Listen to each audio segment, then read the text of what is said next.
Okay, Assalamualaikum dan selamat sejahtera. Hari ini cikgu akan ajar pendidikan jasmani tingkatan 4, unit 2, permainan kategori serangan bola jaring.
Perkenalan bola jaring.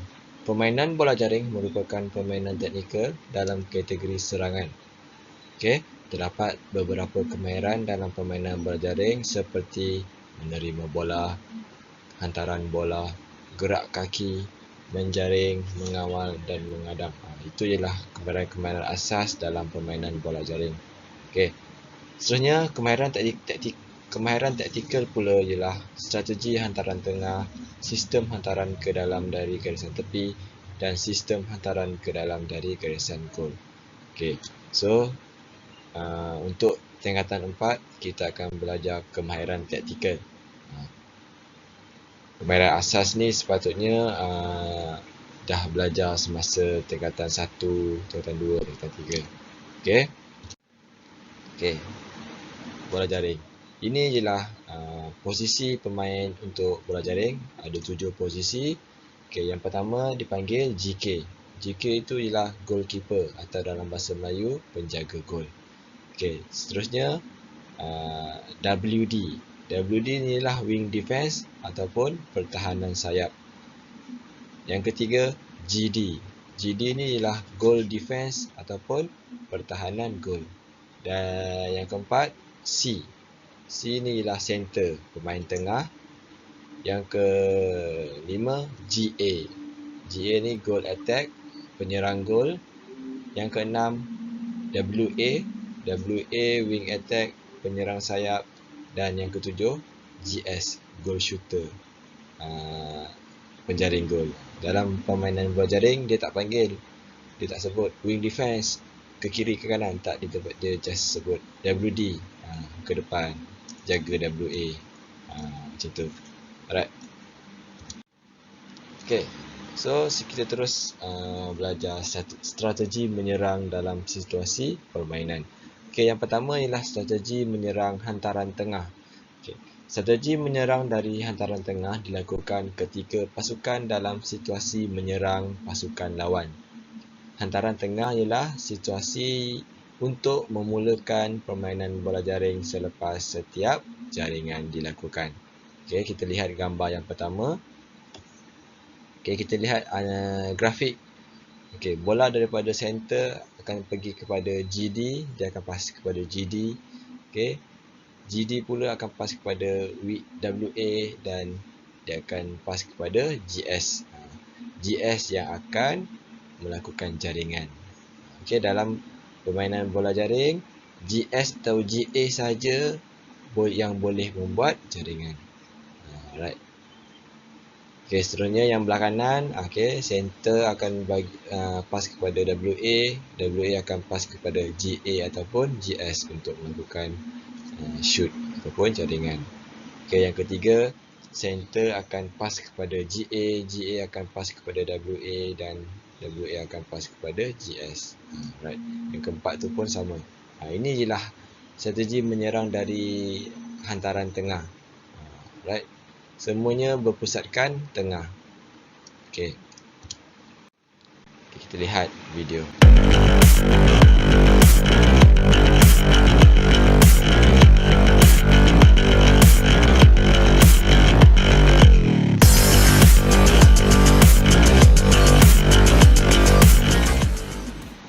Okey, jika kamu perhatikan video tu, dia punya hantaran semua melalui bahagian tengah padang.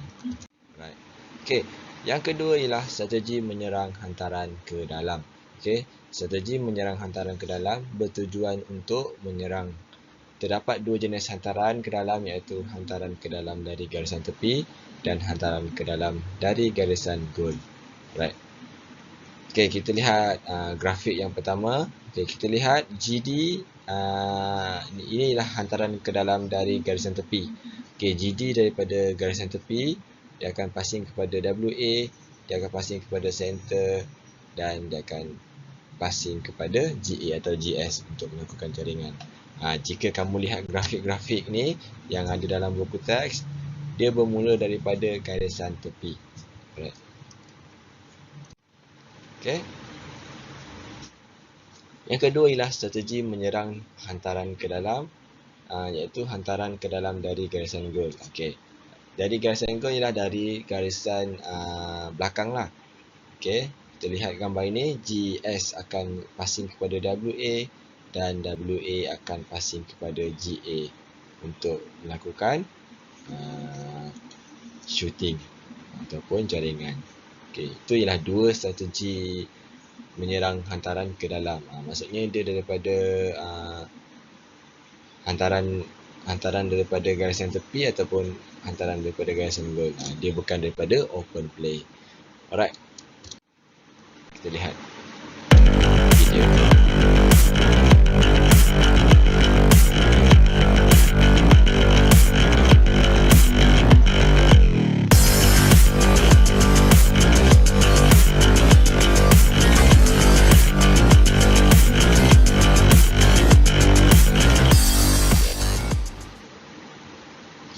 Itu je. Kita lihat strategi dia. Dia daripada stop ball dan then dia akan mula melakukan hantaran daripada garisan tepi.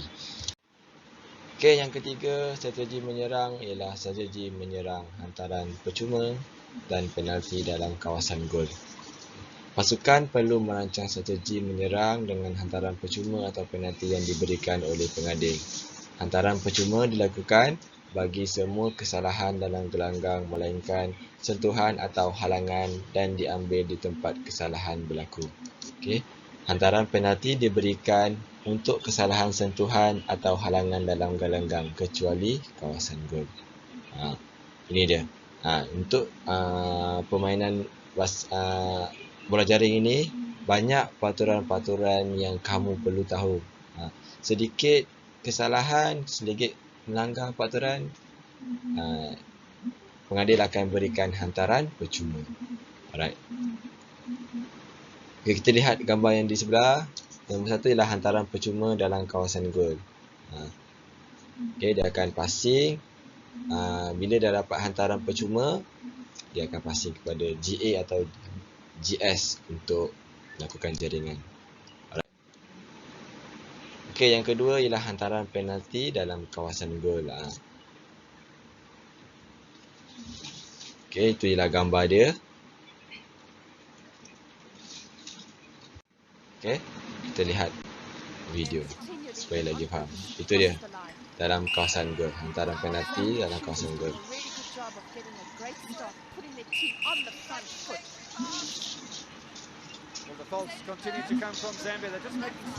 Dia dapat foul, dia akan buat hantaran percuma. Ni adalah hantaran percuma.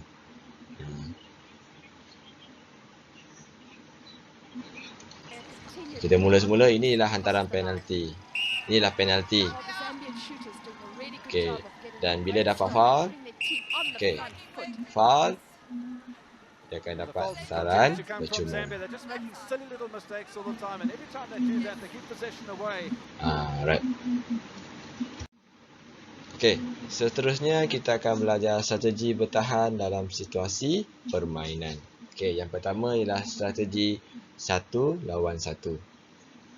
Ketika permainan berlangsung, semua posisi pemain akan mengawal setiap pemain penyerang. Strategi ini dipanggil 1 lawan 1.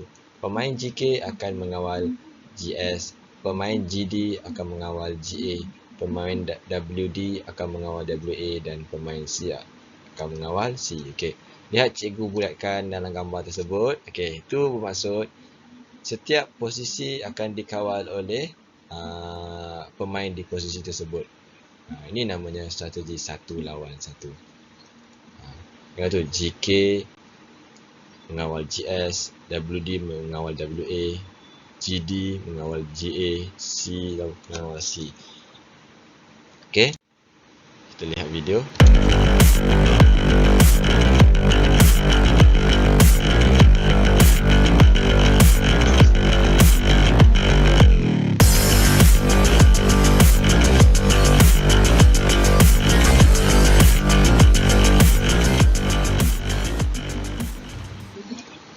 Okey, jika kamu lihat, setiap kali hantaran, penerima bola akan dikawal oleh seorang.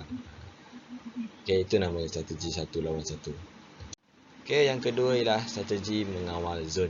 Okey, kawalan pemain di dalam zon merupakan satu strategi bertahan yang terdapat dalam permainan bola jaring. Okey, 5 zon telah dibahagikan pada gelanggang bola jaring, iaitu zon pertama kawasan D1. Kawasan D yang pertama nombor 1, kita lihat gambar. Zon kedua ialah kawasan gol 1 sebelah kiri. Okey, zon ketiga kawasan tengah. Zon keempat ialah kawasan gol 2 sebelah kanan dan zon 5 ialah kawasan D2. Okey, kita lihat ini. Okey, lihat warna kuning. Okey, GK akan mengawal kawasan warna kuning, iaitu D1. Okey, seterusnya WD dan GD akan mengawal zon warna hijau, iaitu kawasan gol 1. Okey, C akan mengawal kawasan warna biru, di tengah lah. Okey, GA dan WA akan mengawal kawasan warna orange, dan GS akan mengawal kawasan warna purple. Inilah strategi mengawal zon. Maksudnya setiap pemain akan berada di zon itu saja untuk mengawal. Alright. Okey, sampai di sini saja pengajaran cikgu. Okey, seperti biasa kita akan buat latihan pengukuhan untuk belajar menambahkan lagi ilmu pengetahuan tentang pembelajaran hari ini. Okey, sekian. Terima kasih.